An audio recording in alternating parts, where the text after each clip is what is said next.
반갑습니다. 그 외국분들이 많이 계실 줄 알고 저희의 전반적인 그 지원 제도라든가 좀 역사적 배경들을 설명하는 그렇게 자료로 좀 준비를 했는데요. 20분 안에 마치도록 하겠습니다.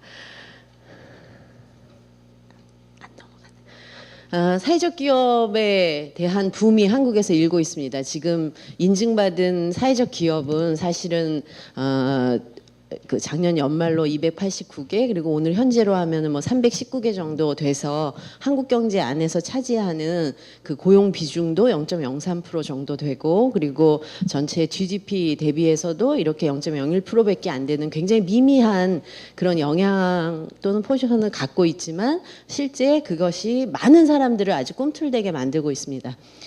어떤 형상으로 나타나냐, 시민 섹터에 굉장히 다양한 영역들이 참여합니다. 그래서 과거처럼 뭐 여성 또는 빈곤을 고민하는 그런 시민 활동가 중심이 아니라 이제는 이렇게 청년들의 국제개발 활동에서도 사회적 기업에 대한 도전들이 일어나고 있고요. 그리고 대안학교라든가 청년들의 그런 경영 동아리 활동 등도 이제는 사회적 기업에 대한 어떤 도전, 이런 부분들을 시도를 하고 있습니다. 그리고 이번 6.2 지방선거가 꽤 사람들한테 이슈가 되고 있는데 보셨겠지만 여야 그 후보들을 막론하고 사회적 기업을 가지고 지역의 고용, 지역의 활성화를 새로 도전하겠다. 이제는 정치인들도 그렇게 나서고 있습니다. 언론, 여러 부처들 이런 경계를 넘어서 이제 사회적 기업이 정말 한국 사회 하나의 붐처럼 일어나고 있습니다. 한국 사회에 사회적 기업이라는 개념이 들어온 지는 이제 10년인데 어떤 과정을 통해서 이렇게 됐으며, 이런 붐 속에서 우리가 그냥 하나의 짧은 유행처럼 끝나지 않기 위해서 어떤 과제들을 수행할지를 말씀을 나눠보도록 하겠습니다.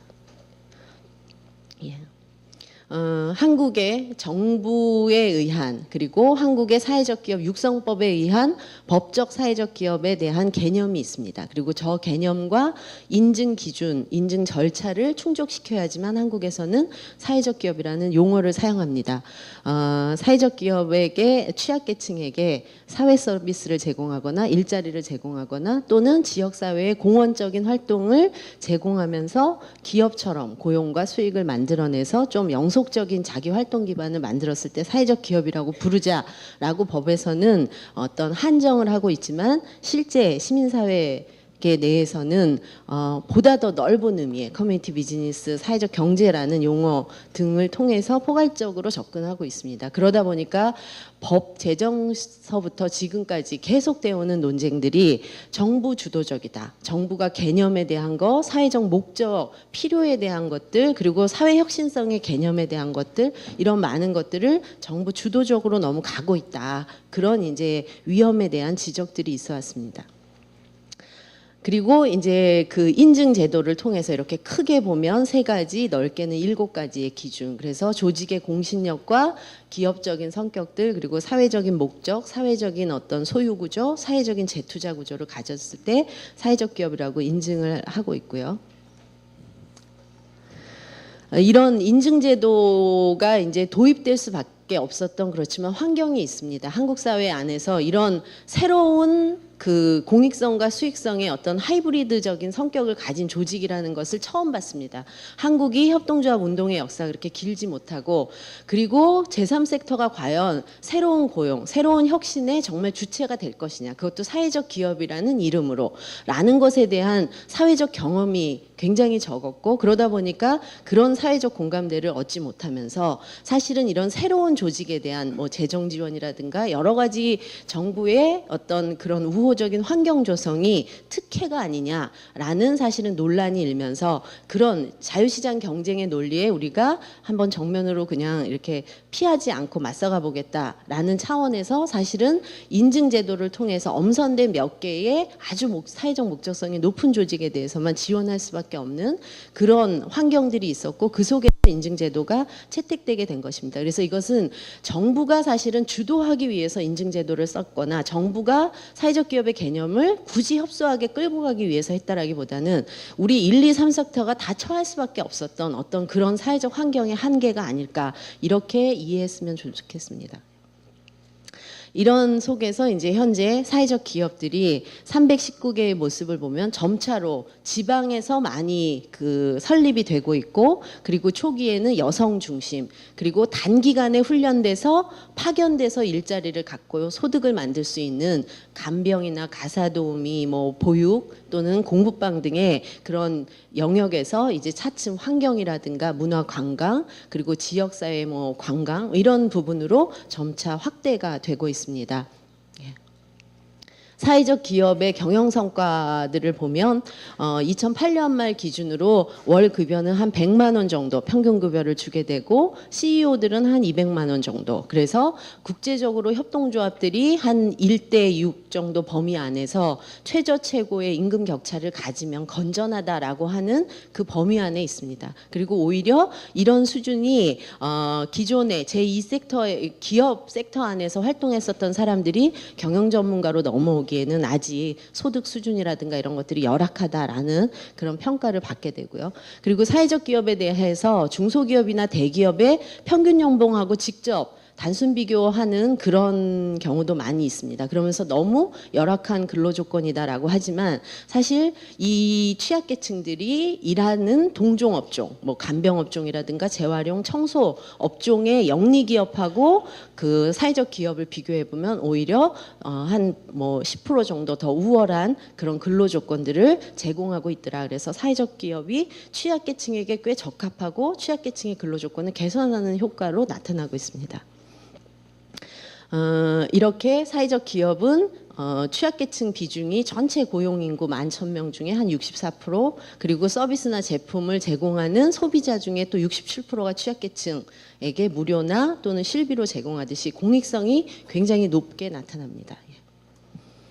그래서 이걸 다시 종합해 보면 한국의 사회적 기업은 특징적으로 이렇게 한 30명 정도 규모의 소기업이 보편적으로 나타나더라. 그리고 취약계층을 많이 고용하면서 취약계층의 기본적인 생활 조건을 향상시키는 방향으로 그렇게 수익을 재분배하더라. 그래서 성과급제라든가 이런 방식의 내부 경쟁을 촉발시키는 방식보다는 기본 생활, 그 최저 수준의 어떤 평균적인 것을 상향시키는 방식으로 그 수익이 사용되더라. 그리고 아직까지는 기존 노동시장이 보여줬던 성차별적인 임금 구조라든가 아니면 정규직과 비정규직의 어떤 차별적인 구조는 그대로 반복되고 있어서 개선의 과제들도 많이 발견되더라라는 것으로 나타나고 있고요. 그리고 높은 공익성 때문에 자립성의 위협을 받고 있고, 이런 공익성을 실현하는 이 조직에 대한 어떤 제3의 지원 또는 그 소비자에 대한 지원 제도들이 많이 필요로 한다라는 것이 확인되고 있습니다.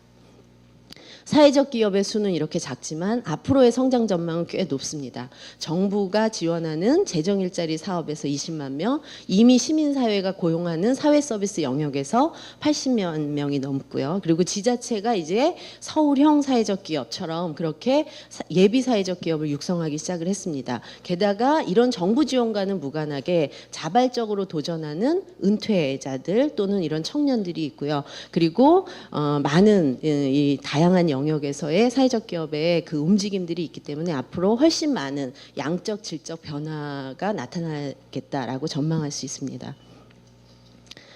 이러한 이제 상황들을 보면서 정부가 2007년부터 시행했던 사회적 기업 육성법과 각종 인증 제도가 벌써 시대에 뒤떨어지는 것을 발견을 하게 됩니다. 그래서 올해 들어서 사회적 기업 인증 제도에 대한 대폭 완화 조치와 그리고 사회적 기업 법 개정이 이미 추진이 됐습니다. 그래서 보시는 것처럼 7가지의 사회적 기업에 대한 어떤 인증 기준 중에 사회적 재투자 규정을 제외한 나머지 부분이 대폭 완화 조치를 취하게 됩니다. 그래서 아주 뭐 좋은 예로는 보시는 것처럼 그 5번에 대주주에 대한 지분 제한을 50% 미만으로 제한했던 것을 풀었습니다. 이거는 사실은 앞으로 논쟁의 여지가 있습니다. 이게 바람직하냐, 사회적 소유라는 것을 위협하는 방식이 아니냐라는 논쟁도 있지만, 아직까지 한국에 그렇다면 사회적인 대행 투자사가 있느냐, 그런 조직이 있어서 정말 자본을 가진 독지가가 내가 사회적 기업을 설립하는데 법 규정 그대로를 준수하고 싶다 하더라도 내 자본을 분산시켜서 공동으로 지분 투자자로 참여시킬 만한 그런 대행 투자 기구가 없습니다. 그러다 보니까 결국 이게 현실과 이상 간의 차이를 결국은 이제 수용을 하게 되면서 이런 조치가 취해졌고요. 이거는 앞으로 새로운 인프라가 어떻게 성장하느냐에 따라서 다시 우리의 이상적 가치가 현실론으로 또 이제 뭐 법 개정을 통해서 등장할 수 있지 않을까 보고요. 취약계층에 대한 뭐 기준이라든가 이런 부분들이 대폭 완화가 됩니다. 예. 이런 사회적 기업의 발전들 그리고 사실 시민 섹터와 그리고 정부 sek터 또는 기업 섹터 간의 협력이라는 것이 한국 사회에서 그렇게 익숙한 건 아니었습니다. 한국의 역사 자체가 사실 그동안 꽤 뭐 70년대 80년대에 어떤 뭐 군사 정권 하에서의 그런 독재 치하 뭐 이런 역사도 있었고 그리고 그 안에서 사실은 재벌 기업들이 성장하는 가운데 사실 그런 정경유착이라는 것 속에서 그 시민사회 섹터 안에서 정부나 또는 기업들을 바라보는 그런 태도들이 그렇게 곱지 않았습니다. 그래서 그런 반정부 의식, 뭐 재벌에 대한 의식들이 많았었고 그러다 보니까 그간에 서로가 서로에 대해서 견제를 주로 해왔지 서로가 협력하고 서로가 가진 강점이 무엇인지를 우리가 온전하게 바라보고 받아들이고 활용하고 하는 경험들이 한국 사회에서 없었습니다. 근데 사회적 기업이라는 걸 통해서 어떻게 보면 굉장히 활발하게 그런 시도들이 이제 일어나고 있지 않은가. 물론 초기 단계입니다. 그래서 그런 것들이 왜 가능했는가. 첫 번째로는 그런 사회적 수요, 새로운 일자리에 대한 새로운 고용을 누가 만들 수 있느냐. 그래서 고용 없는 성장을 얘기하는 데에 따른 그 수요를 누가 만들 것인가에 대한 그 필요가 있었고 그 안에서 시민 섹터가 새로운 공익적인 일자리를 만들어서 지역사회 안에 취약계층, 노동시장으로부터 소외된 계층을 공익적인 노동자로 바꾸어내는 활동에 적극적으로 동참하게 됩니다. 또한 이제 2만 불 시대가 돼서 사회 서비스에 대한 수요가 늘어나고 그리고 이제 더 이상 맞벌이를 하지 않으면 중산층이 자꾸 붕괴되는 가운데 여성들이 함께 일하지 않으면 안 되기 때문에 가사노동에 대한 사회화의 요구가 늘어나면서 그런 부분들이 이제 사회적인 사회 서비스 산업의 어떤 성장의 기반이 되고 그런 욕구가 또 늘어납니다. 더불어서 이런 민주화 운동에 추진했었던 그런 시민 섹터들이 이제 사회 서비스 제공 주체로 나서게 되고요. 그리고 사회 통합에 대한 이슈들 그리고 지난 10년 동안 굉장히 급속하게 발전한 한국의 기업 사회공헌 활동들, 기업의 사회적 책임 활동들이 확대되면서 사회적 기업이라는 기업이 가장 잘하는 방식에 대해서 참여할 수 있는 그런 계기들이 만들어지면서 사회적 기업에 대한 섹터 간 협력, 사회적 기업에 대한 이런 어떤 붐이 가능하게 되는 환경이 됩니다. 그리고 그런 환경을 이용하는 섹터 간의 노력들이 눈에 띄게 됩니다.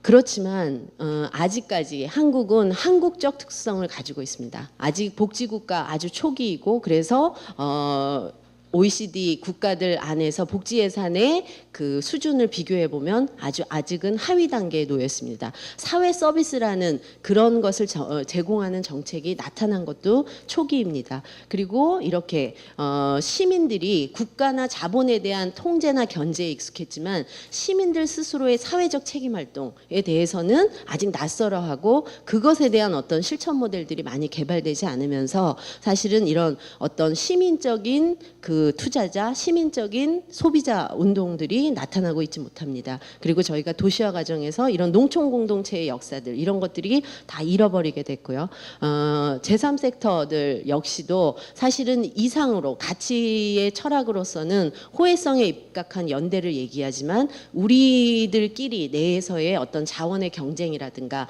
이런 것에 빠져들 수밖에 없는 환경들이 있었습니다. 그러면서 사실 우리 안에 연대성 이렇게 함께 살아가는 부분들을 사실 굉장히 제한된 경험을 가진 그런 한계 속에서 사회적 기업이 발전할 수밖에 없는 또 이런 특수성을 가지게 됩니다. 이런 이제 그 필요와 사회적 수요 속에서 정부는 사회적 기업에 대한 각종 지원 제도를 만듭니다. 경영 지원, 그다음에 인건비 지원을 포함하는 재정 지원, 그리고 기타 뭐 시장을 좀 열어주기 위해서 공공구매 알선이라든가 세제 감면이라든가 기업의 프로보노를 활성화시킨다라든가 등의 지원들을 합니다. 그리고 제가 색깔로 표시하게 된 건 여린 색깔의 것들이 먼저 시도돼서 점차로 이런 진한 색깔 색깔, 시장 지원이라든가 아니면 세제 감면, 사회보험료 지원 등의 이런 간접적인 지원 방식이 점차 확대되는 과정들을 좀 색깔로 표시를 해봤습니다. 예. 이런 다양한 지원 제도를 갖추고 있지만 아직도 이런 비판들이 있습니다.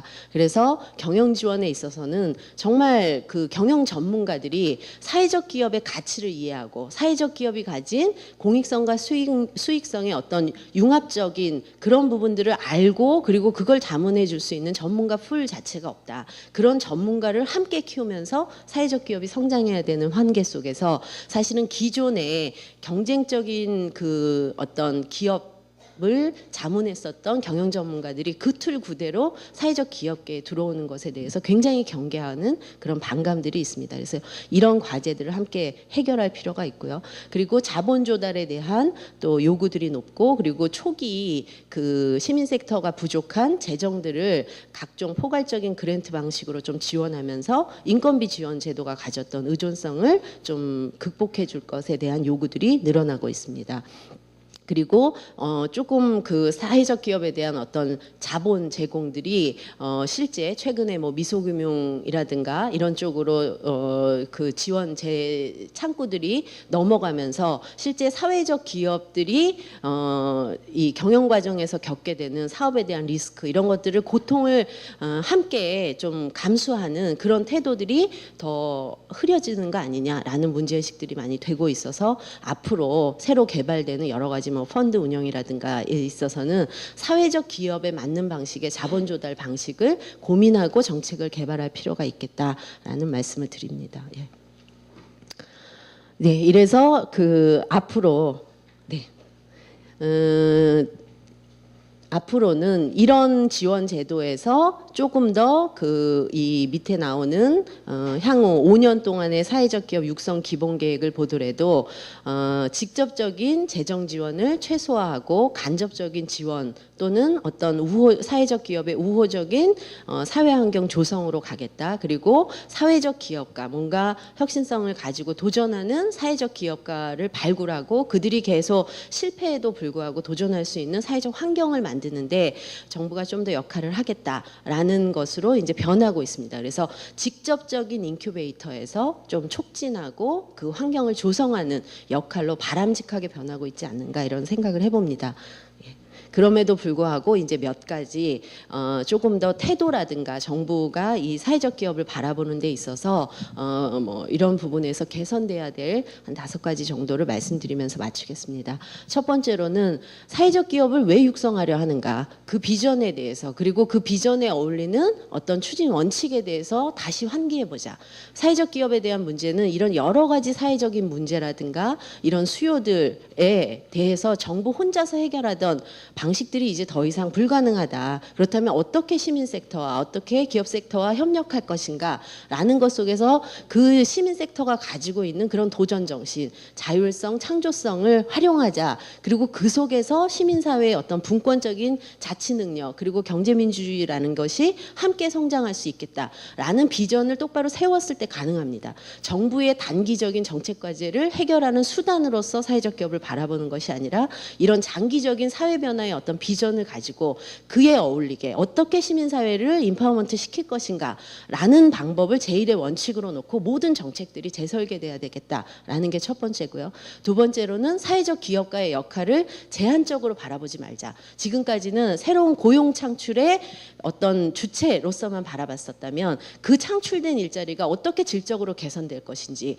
그리고 그 일자리들이 앞으로 확산돼서 그런 혁신의 모델들이 한국 사회에 큰 변화를 일으키는데 어떻게 하나의 이렇게 그룹으로 형성해 나갈 것인지 이런 부분들을 바라보면서 역할의 확대들 그리고 그 만들어내는 다양한 가치들을 평가해낼 수 있는 시스템을 만드는 것에 오히려 더 노력해달라. 그리고 세 번째로는 그간 정부가 열심히 사회적 기업을 성장시키는 어떤 하나의 주체로서 역할을 해오셨는데 앞으로 정부의 부담도 줄이고 시민 섹터의 이런 어떤 그 주도성 이런 것들을 갖기 위해서는 시민 섹터는 시민적 기반을 만들어야 됩니다. 시민적 투자자, 시민적인 어떤 소비자, 시민적인 지지자들, 시민적인 전문가들이 함께 참여할 수 있도록 그런 참여의 과정을 시민 섹터가 주도적으로 만들어낼 수 있도록 하고 정부는 조금 물러나서 그걸 지켜보고 촉진하는 역할을 하자라는 겁니다. 네 번째로는 그 이런 사회적 기업 육성법만으로는 해법이 안 나오더라. 왜 여러 세법이라든가 상법, 민법이 지금 사회적 기업법과 마구 충돌을 하고 있습니다. 그래서 아주 다종다양한 이런 새로운 시도들이 다 걸림돌로 막혀 있습니다. 그러면서 오로지 노동부에게만 모든 걸 풀어라 라고 우리가 때로는 과제를 주고 있는데 그 방법으로는 더 이상 해법이 안 나온다. 그래서 오히려 노동부는 하나의 네트워커가 돼서 여러 정책, 여러 정부 부처, 지자체 이런 여러 섹터 간의 협력 이런 것들을 조정하고 뭔가 촉진시키는 역할로 좀 그렇게 변화가 됐으면 좋겠다. 마지막으로 지금 사회적 기업에 대한 인증제도가 등록제로 변화했으면 좋겠다라는 기대를 합니다. 언제 가능할 것인가? 바로 우리가 지금 과제로 제기한 이런 시민사회의 어떤 그런 새로운 도전들 그리고 시민사회 안에서 우리의 미래 세대인 청년, 청소년들이 사회적 기업가란 우리가 믿을 만한 정말 차세대 지도자다라고 생각하고 신뢰하면서 내가 거기에 도전해낼 수 있는 이런 환경이 조성됐을 때 정말로 이 주도성 자체가 시민 섹터로 돌아오지 않을까. 그래서 어떻게 하면 이것을 만들 것인가. 이 태도는 한국의 부모들이 사교육과 이 많은 교육의 환경들을 만들어주는 것에서 이제 그런 온실 속의 화초로 자녀를 키우는 방식이 오히려 자녀의 교육에 있어서 자기주도성을 빼앗아 버리는 효과가 있었다. 그래서 부모의 지나친 과잉보호, 지나친 그 사교육에 대한 열정들 이런 걸 잠시 벗어놓고 이제 자기주도적 학습이 가능한 아동과 청소년을 길러내자라고 우리가 교육계에서 얘기하듯이 사회적 기업을 바라볼 때도 정부가 어떻게 하면 시민섹터가 자기주도적으로 이런 환경과 이런 것들을 자기 아이디어를 성장시켜 나갈 수 있을까 이런 부분들을 촉진하는 역할로 조금은